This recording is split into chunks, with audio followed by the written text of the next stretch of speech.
Hey, brothers and sisters. So I wanted to bring you an update on the formation of the one world religion and how close we are.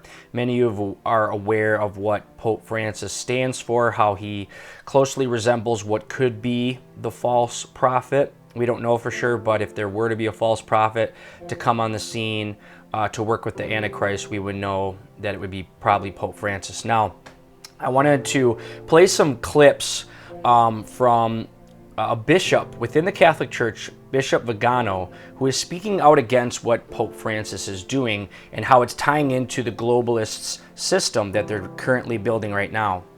But before I play that clip, I want to read you a quote from Brandon House's book, The Coming Religious Reich.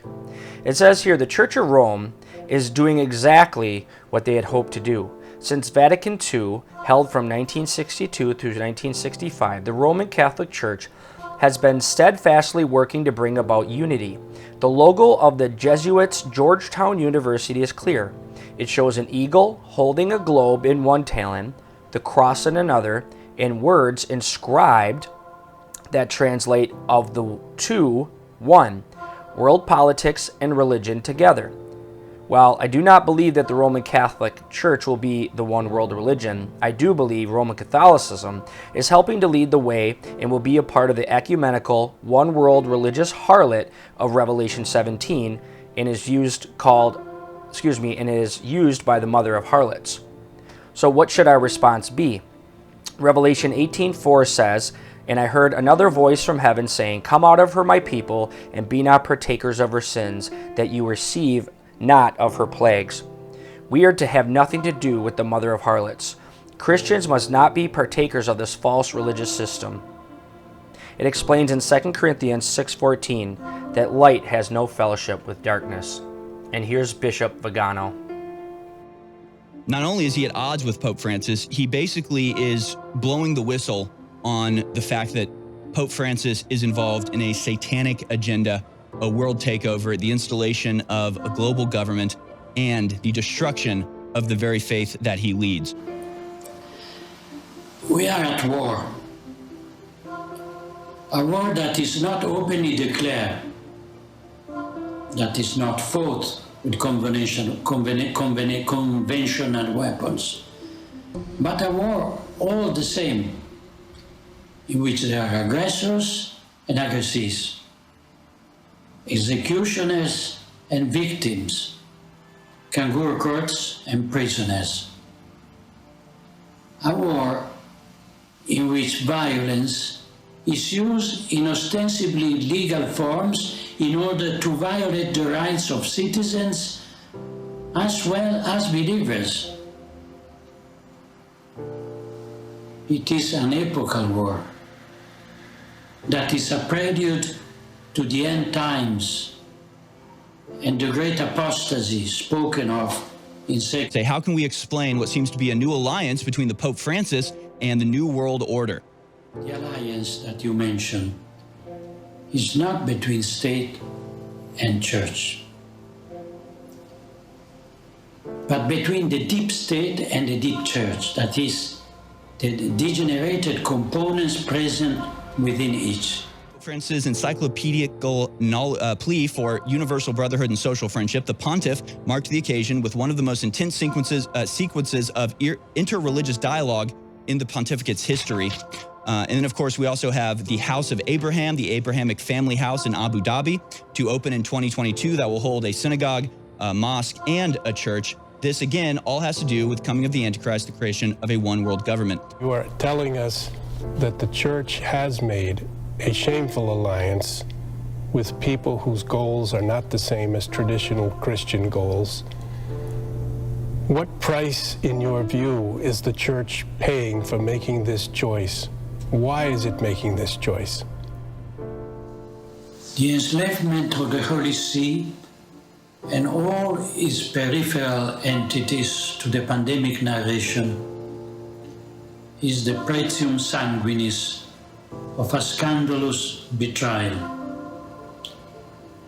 We see the ecclesiastical hierarchy, with some exception, completely integral to the globalistic plan of the elite. and not only on the health issue, but also and above all on what concerns the Great Reset and the entire ideological structure on which it is based. In order to do this, the hierarchy has had to apostatize the doctrine, deny Christ, dishonor his church. The Marturian ecologism, Irenistic ecumenism, that is a prelude to the constitution of the universal religion. The Fourth Revolution, theorized by Klaus Schwab and the family of international finance, find in Bergoglio not a neutral spectator,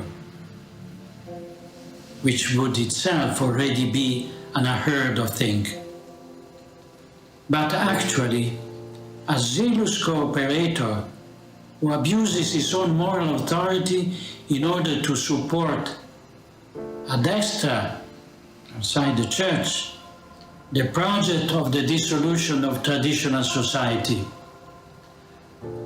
while ad intra within the church he pursues the project of the demolition of the church in order to replace her with a philanthropic organization of Masonic inspiration.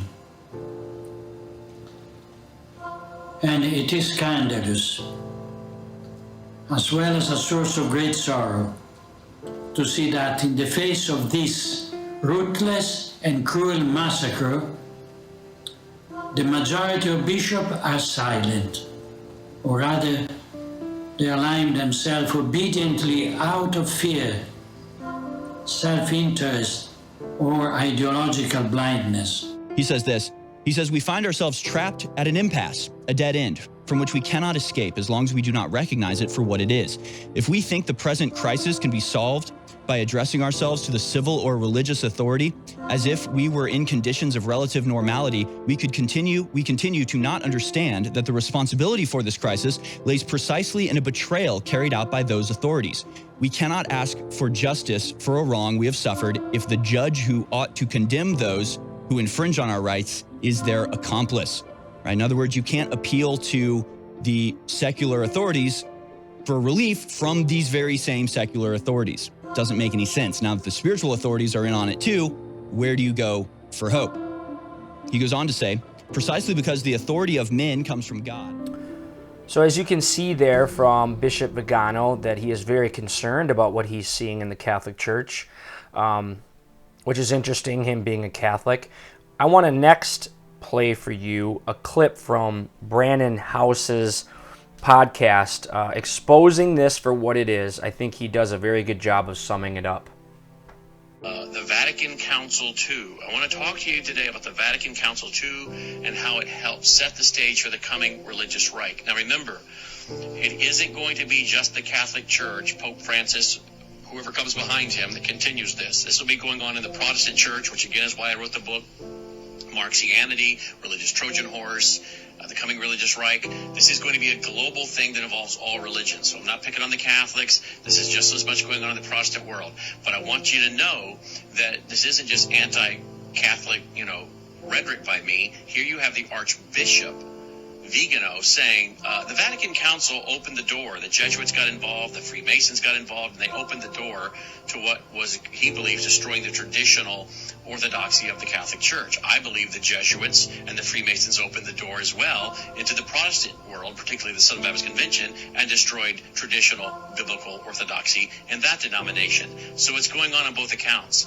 But just to show you, this isn't just the rhetoric of some non-Catholic myself. This is the same thing that Archbishop Vigano is saying, and it fits in with the rise of the coming religious Reich. Watch this. The smoke of Satan entered the church more than 60 years ago with the council. And I would say even earlier. The revolution of Vatican II was possible because it was prepared and organized in the smallest details for decades by traitors who had infiltrated into the Roman Curia, dioceses, universities, seminaries, religious orders.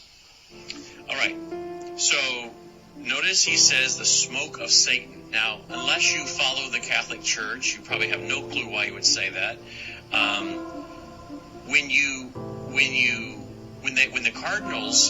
When the cardinals pick a new pope, they go into their conclave, and they stay in there for hours and days if necessary, and they vote to pick a new pope from among themselves. And when the cardinals pick a pope, they let out white smoke. All right, so without a doubt, we see a formation of a one world government and a one world religion merging, exactly as Revelation 17 and 18 foretells. Now we know that the tribulation, the 7-year tribulation, in which all these events will come to a culmination, is casting its shadow on us in the church age. And if that's the case, we know that the rapture of the church is near. And that's why I bring these clips to you, and that's why we as the church look, and as watchmen look for these fulfillment of prophecy to just gauge where we are on the prophetic timeline and how close we are to the tribulation. Because we know that the church will escape all these things that will come upon the earth. And we know that during the 7-year tribulation, this one world government and one world religion will form the Antichrist system. So, how much closer are we, saints? Well, you can see and hear from the clips, you can see in world events that we are very, very close to the rapture of the church and the 7-year tribulation.